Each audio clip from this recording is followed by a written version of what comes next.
नमस्कार सर्व शेतकरी बांधवांना पोळा सणाच्या निमित्तानं हार्दिक अशा शुभेच्छा।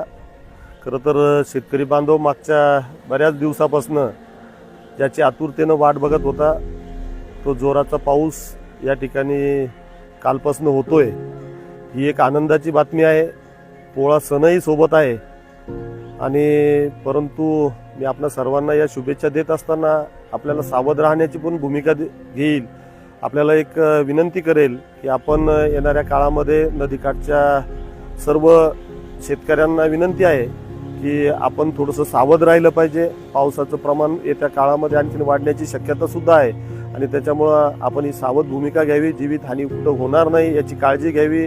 पुलावरून पाणी जात असताना आपण त्यावरून प्रवास करू नये ही काळजी आपण सर्वांनी घ्यावी।